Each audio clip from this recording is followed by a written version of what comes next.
It was a Thursday night, and we were running skeleton staff again. Budget cuts, scheduling conflicts, and a flu bug going around had left just me and one tech on duty for the graveyard shift. I didn't mind much. Those quiet nights let me catch up on the backlog. There's something meditative about being alone in the morgue. It's cold, still, predictable. That night didn't feel still. I remember thinking the air felt thicker than usual. Not just cold, humid, like the kind of heaviness you get before a storm breaks. The refrigeration units hummed louder than usual, almost like they were straining. I chalked it up to my nerves, lack of sleep, maybe. I've been putting in too many hours lately. Around 2:30 a.m., we got a new arrival.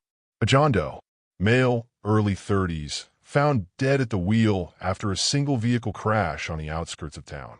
No ID, no witnesses. Paramedics said he was stone cold on scene. I signed for the body myself. The body bag was sealed tight when it came in. Standard black vinyl, labeled with a cheap paper tag. No name, just MVA male, Ist 33 years. I wheeled him in a Bay 3 and started logging the intake.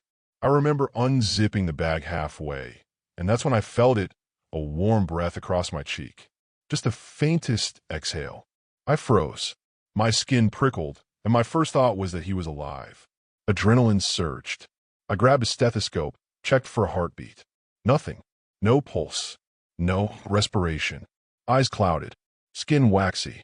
Obvious lividity. He was gone. Still that breath. I looked around, thinking maybe one of the floor vents had kicked on. But there aren't any vents at that level. Just concrete and tile. I forced myself to keep working. Wrote it off as a weird draft, maybe from the pressure seal in the room. Weird things happen in old buildings. Air pockets, changes in temperature. You learn to ignore most of it. But the noises started less than an hour later. First, it was the wet shuffling, like someone dragging something slick across linoleum. It came from inside the walk-in cooler. I stood completely still, holding my breath, thinking maybe one of the drawers had jammed. But when I opened the door, the sound stopped. The trays were all in place. Nothing shifted, nothing spilled. A little after 4 a.m., I heard tapping, faint, deliberate, not random clanging or settling pipes. Tapping. It came from the back of the freezer. 3 taps. Then silence. I opened it again. Nothing. I was tired, sure, but not hallucinating. I'm not the type to jump at shadows. I work with death every day. It doesn't scare me. I've done thousands of exams. I know a body from a presence. And something in that room wasn't just dead. When I pulled open the drawer to check on John Doe, I saw something that stopped me cold. There was condensation inside the tray. Not on the outside, inside, like someone had been breathing in there. I backed away. This wasn't right. The temperature inside that unit is a constant 36 degrees Fahrenheit. There's no scenario where moisture should be building up inside a sealed tray like that. I pulled the drawer all the way out, bracing myself. The toe tag was gone. In its place on the sterile sheet was a folded piece of paper. No blood, no smudges, just a clean, dry note in handwriting I didn't recognize. Wrong drawer. That's all it said. I stared at it for a long time. My heart was pounding. I thought, did someone stage this? A prank? But who? No one else had access to that part of the morgue that night. My tech had left early. I checked the cameras. Here's the thing. There was no footage. Just static. The feed blinked out at 3:47 a.m., just before I opened the drawer. I closed up everything, logged the incident as a drawer misplacement, and took a break in my office. I didn't sleep. I didn't even sit down. I just stared at that wall until the sun started coming up. We sent the John Doe's body for external storage the next morning. I didn't want it in my cooler anymore. But 2 days later, I came in for another overnight shift. I unlocked my office like usual, coffee in hand, mind already halfway on a new case. But when I stepped inside, I dropped the cup. He was sitting in my chair. John Doe, fully dressed in a hospital gown. Upright, hands resting on the armrests. Head tilted slightly forward. Eyes wide open. No signs of decomp. No smell. His skin looked fresher. There was no blood. No broken lock. No signs of entry. But every camera in that hallway blinked out between 4:12 and 4:16 a.m. No one saw him come in. The body disappeared before the police arrived. Gone without a trace. Chair still warm when they got there. I don't tell many people about that night. They'd say I was tired, stressed. They'd say I imagined it. But I still have a note. I keep it in a locked drawer. Sometimes I take it out and read it again, just to convince myself it was real. Sometimes, when the lights flicker in the cooler, I swear I feel that warm breath on my cheek again. And I keep wondering if that was the wrong drawer. Where was the right one? Thank you to all my amazing viewers for joining me in these chilling, emotional journeys. If this story moved you or gave you goosebumps, hit that like button and subscribe to join us deeper in the shadows. Every like breathes life into another tale, and every subscriber becomes part of our growing circle of listeners. Now, take a deep breath, because our next chilling story is just around the corner. Story 2. People think working in a morgue is terrifying. It's not. It's routine, repetitive, quiet in a way few places are. You get used to the stillness. You get used to the weight of death, how bodies go limp, how skin takes on that pale, waxy sheen. You even get used to the way the muscles slacken and sometimes pull the lips into what's a mistake for a smile. It's not a smile. It's just gravity, just mechanics. But this woman, she was different. Her name was Annette Harrow, 56 years old, found alone in her apartment, sitting in an armchair with a book in her lap and a cup of tea, cold, on the table beside her. No signs of foul play, no external trauma. It looked peaceful, too peaceful. Still, she had no history on file, no recent hospital visits. So the coroner ordered a full internal. She arrived just after noon. My assistant, Tom, helped me bring her in. He joked about how calm she looked, like she'd just drifted off mid-chapter. I logged her details, tagged her, and moved her to the autopsy table. The first odd thing happened while I was prepping my tools. I had my back turned, organizing scalpels, when I felt something off, like that sensation when someone's watching you. I turned around. Her lips had shifted, only slightly, a subtle lift at the corners, just enough to make you pause. "Tom," I said, not taking my eyes off her, "did you see her face earlier?" He looked up from the paperwork. "Yeah, looked peaceful. What? Is it just me? Or is she smiling now?" Tom stepped over. He studied her face for a few seconds, then gave a short laugh, but it wasn't a funny one. "She looks like she's trying not to laugh," he said, half under his breath. Then he stepped away quickly, like the comment had spooked even him. That was the last full sentence Tom said to me that day. 15 minutes later, he said he wasn't feeling well. Headache, nausea, asked if he could leave early. I told him sure, thinking nothing of it. People get queasy during autopsies, even seasoned techs. I was alone from then on. I turned back to the body and took a deep breath. I'd seen cadavers do strange things, muscle twitches, post-mortem gas expulsion, even the occasional I flutter from rigor tension. But this was different. Every time I looked away and then looked back, her expression had changed. It wasn't dramatic, nothing that could be caught in a photo. Just little things. The tilt of her head, the purse of her lips. Once, I thought her eyes looked slightly more open than before. I tried to ignore it, but when I made the Y incision, I swear, I felt something tense, like cutting into flesh that wasn't quite at rest. No stiffness, no gas release, just tension, a kind of resistance that didn't make sense. I finished the exam and stitched her back up quickly, trying not to look at her face more than necessary. I just wanted to be done. There was a kind of pressure in the room now, like the air was heavier. I cleaned the table, scrubbing the steel and wiping down the lights. I glanced back, casually, just to be sure everything was in order. Her mouth was open, wider than before. Her tongue was pressed against the inside of her cheek, teeth just barely showing, like she was, I don't know, grinning mid-sentence. It wasn't gravity. I know what gravity does to the mouth. I've seen it 1,000 times.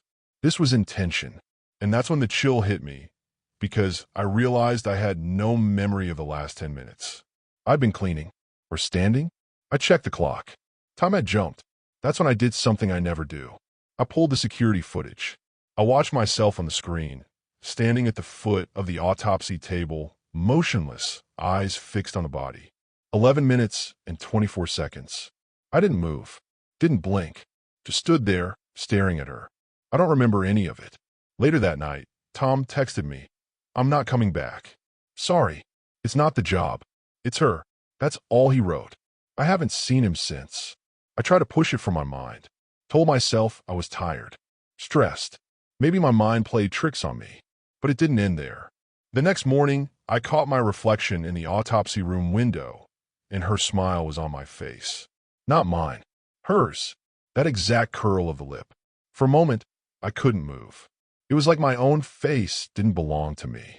And now, every reflective surface, it shows me something that isn't quite right. Elevator doors, glass screens, polished metal. I see her grin in them. That same mocking, knowing smile. Even when I blink, she's there. I've covered every mirror in my house. I wear sunglasses indoors sometimes, just to avoid catching glimpses. I've had sleep paralysis twice since then, both times waking to that face looming over mine. She didn't die peacefully. I don't care what the report says. There was something inside her that stayed behind. Something that never stopped watching. And whatever it was, it saw me. And now, it's smiling through me. Story 3. Hospitals have ghosts. Not always the kind that rattle chains or moan in corners, but echoes, memories in drywall and fluorescent lights. And if any part of hospital carries that weight more than the others, it's the morgue. I've worked in the morgue of St. Bridget's Hospital for over 8 years. You'd think I'd be desensitized to the dead by now. And mostly I am. Cold silence, clinical smells, paperwork. The process becomes automatic. But not that night. That night rewired something in me. It was during a brutal autumn storm. Rain lashed the windows so hard the vibrations rang through the basement pipes. The power was cutting in and out, and the backup generator had started to lag. Flickering lights, long beeps from systems rebooting, and that awful sense that the building was holding its breath. I was on storm duty alone, checking tags and verifying transfers from upstairs. Nothing out of the ordinary. But just past 2:30 a.m., I heard a sound that didn't belong. Click. A heavy metallic latch, disengaging. Not from any drawer. Not from the cold storage. But from the door at the back of the morgue. That door was supposed to be sealed. Everyone knew that. When they rebuilt the hospital in the early 2000s, they didn't demolish the old West Wing. Too much asbestos, too much damage from the fire in '96. They just walled it off. Concrete, rebar, plaster. Sealed like a crypt. Except the new morgue had been built against one of those old access corridors. There was a door there, always locked, always chained. I passed it hundreds of times and never once seen it used. But that night, it unlatched. The lights above the door flickered. A long fluorescent hum buzzed through the ceiling. I stood frozen, listening as the hinges whispered open just a crack. No wind. No visitors. No reason. I should have called security. Should have hit the alarm. But there's a kind of pull curiosity has on you when you're already surrounded by death. I told myself it was just a maintenance fault. A pressure issue. Something explainable. So I opened it. Behind it was a hallway I'd never seen. Black tile floor. Burn-scarred walls. A scorched ceiling with peeling insulation and exposed wire. It smelled wrong, like old blood and melted plastic. And it was cold. Much colder than it should have been. The further I stepped inside, the more the temperature dropped. It wasn't gradual. It was like passing through a curtain of ice. The lights behind me blinked again, then went out completely. I turned, expecting darkness. Instead, the hallway behind me was perfectly lit. But the morgue, the way back, was gone. Only shadow. That's when I heard the wheels. Not rolling. Dragging. Long, heavy scrapes across tile. I assumed it was one of the gurneys. Maybe someone moved equipment from the old wing and forgot to log it. But when I turned, there was nothing there. Just a faint echo of metal on tile. Then something slid across the floor toward me. A toe tag. Just a single white tag, fluttering slightly as if dropped from above. It skidded to a stop at my feet. The ink was still wet. I picked it up. My name was on it. Dr. Esrinlock. Date of birth. Current date listed as time of death. I didn't breathe. My hands started shaking, and when I looked up again, the hallway had lengthened. What was once a straight corridor was now impossibly long, stretching in a blackness I couldn't see the end of. The gurney's sound started again, closer this time, and slower, like it was dragging something heavier. Then slam. The door behind me slammed shut. The The sound cracked through the corridor like thunder.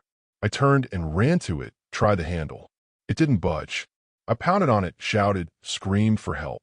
Nothing. I don't remember much after that. Just a few images. Standing still, pressing the toe tag to my chest. Whispering. I think I was talking to someone or something, but I can't recall the words. I was found 3 hours later, still standing in the same spot. Eyes wide open, lips moving. They had to break the door down from the other side. I didn't respond at first. Just kept repeating the same sentence over and over. She's still in there. She's not done. They burned the door shut the next day. Literally. Maintenance came in with a welder and sealed it with metal brackets and flame. Said it was to prevent unauthorized access, but everyone knew better. That part of the hospital, what's left of it, is cursed. Something stayed behind after the fire. Maybe more than one thing. Maybe it's waiting. I still work here, somehow. They offered leave, counseling, the whole protocol. I refused. Part of me wants to understand what happened. But mostly, I just want to pretend it was all in my head. Except it's not. Because sometimes in the dead silence of night shifts, when the wind outside goes still and the fluorescent lights hum a little too long, I hear it again. That latch. Click. From the other side. Story 4. I'm the kind of person who lives by procedure. In a hospital setting, especially in the morgue, structure and order are the only things that keep you sane. Every body logged. Every sample labeled. Every form time-stamped. If you ever slip on the paperwork, it's not just a bureaucratic error. It can become a legal nightmare, or worse, a medical disaster. So when I came into the morgue that Thursday morning and saw a new body on the central table without a file, I froze. That doesn't happen. It can't happen. He was a male, early 60s by visual estimate. Average build, pallor consistent with recent postmortem. He had deep, old surgical scars across his torso, like someone had opened him up multiple times over decades. Chest, abdomen, even behind the ear. But there was no toe tag, no wristband, no clipboard, nothing. I assumed it was a misstep, maybe a rushed intake overnight. Sometimes night staff forget to step in emergencies. So I walked out and found Alyssa, our night nurse, someone I trust, someone just as meticulous as me. I asked, "Hey, who brought in the male patient on table 3? She gave me this blank look. We didn't get anyone new last night. I waited for her to laugh, say she was joking. But she didn't. She just looked confused and then concerned. So I walked her down to the morgue. But by the time we got there, the table was empty. No body, no sheet, nothing. I could tell Alyssa was uneasy, maybe thinking I was sleep-deprived or seeing things. But I knew what I saw. I went back through the system, scanning records, combing through ambulance logs, ER discharges, even police drop-offs. Nothing. No recent male death matching that description. No bodies expected for pickup. He didn't exist in our system. I even ran his prints later that day. No match. I sent the dental scans to an old colleague with access to missing persons records. Again, nothing. But that wasn't the part that truly scared me. It happened later, after most of the staff had cleared out. I stayed behind, telling myself I must have missed something, that maybe I imagined it, or he'd been moved without signing the log. And then the lights flickered, only for a moment. But when they came back up, he was there again, lying in the exact position I'd found him that morning. Same posture, same scars, same blank expression. No sign that he'd been moved or disturbed. I didn't move at first. I felt like the air had thickened around me. My arms had goosebumps, and the hairs on the back of my neck stood straight up. I blinked once, twice. He didn't disappear this time. The table was near an old EKG machine we keep for rapid postmortem scans. It hadn't been connected, not even plugged in, but the monitor lit up. Just once. One spike, one sharp, unmistakable blip on the monitor, then dead silence again. I nearly dropped my clipboard. Out of pure habit, I started filling out a file. No name, no DOB, no ID. I noted the scars, estimated his age, described the unknown presence. I even created a placeholder folder in our archive software. Labeled it John Doe Unknown Origin. Eventually, I convinced myself it was some kind of psychological lapse. A moment of sleep deprivation brought on by overwork. I thought maybe my mind was playing tricks, placing a memory where none existed. Until I checked the security footage. I pulled up the morgue cams. Fast-forwarded to the early morning when I first saw him. What I saw chilled me more than anything else. The feed showed me entering the morgue. Me walking to table 3. Me standing there, talking, gesturing, taking notes. But the table was empty. Completely bare. No body. Just me. Talking to no one. I don't remember breathing for a full minute. I just sat at the monitor, watching myself interact with something that apparently wasn't there. That's when it stopped feeling like a hallucination. That's when it felt real. I kept the file anyway, even if no one else saw him, even if the cameras said otherwise. Something in me couldn't throw it away. For a while, I'd open it every few weeks, just to make sure I hadn't imagined the whole thing. I half expected it to be blank or auto-deleted, but then the file updated itself. At first, it was just minor. One day, I noticed a new line in the notes section. Secondary incisions observed on posterior thorax. I hadn't typed that. A month later, a timestamp changed on its own. Then a new field appeared. Prognosis. Pending. No one had access. The system logs showed no user activity on the file except for me. And then last week, it added a new entry.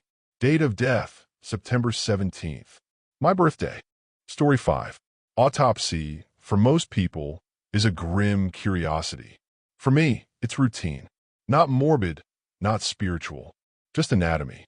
Cut, document, extract, weigh, close. It's a process that becomes mechanical with time.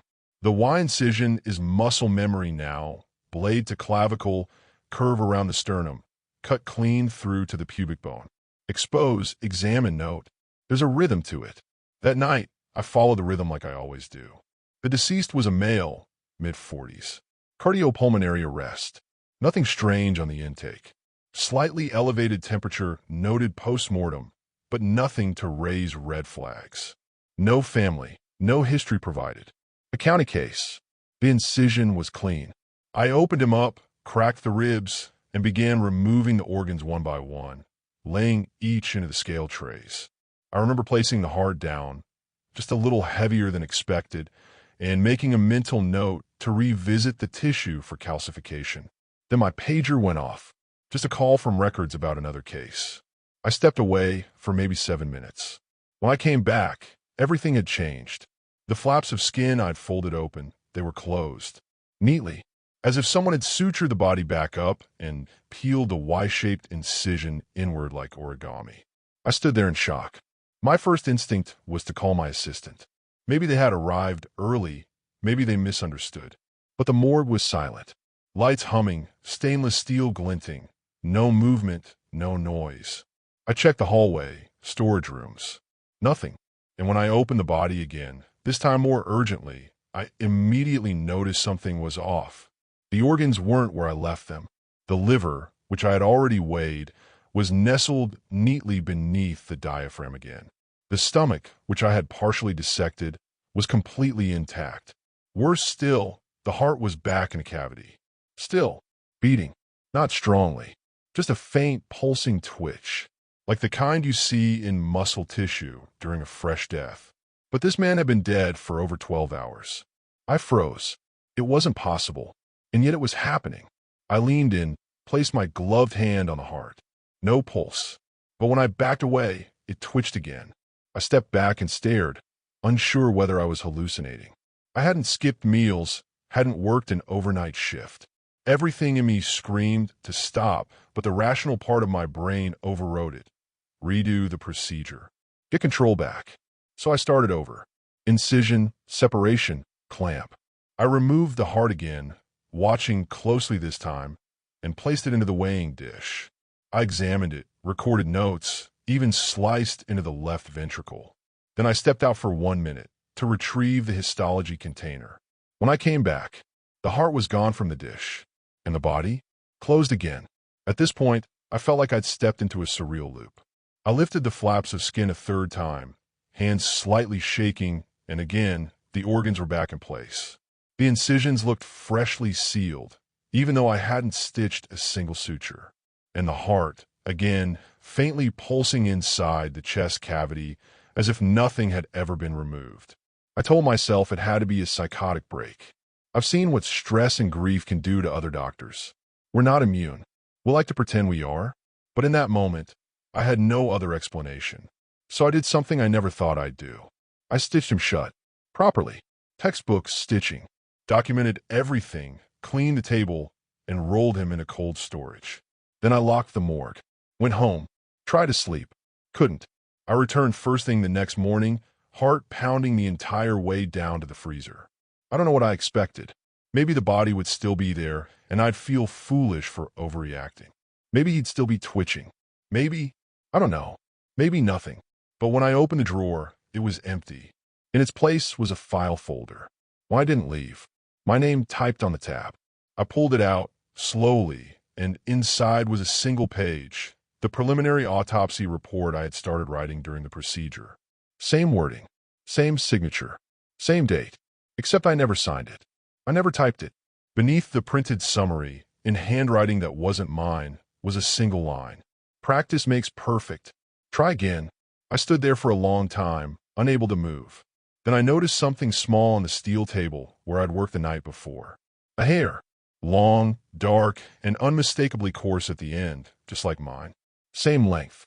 Same slight auburn hue when the light hit it. I've never let my hair down at work. It's always tied back, capped, covered. But that hair was identical to mine in every way. I picked it up with tweezers. Placed it into a test tube.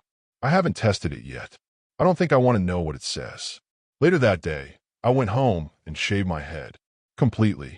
No explanation to my friends. No announcement. Just silence. Some things, I think, don't want to be cut open. Some bodies repair themselves. Resist. Watch.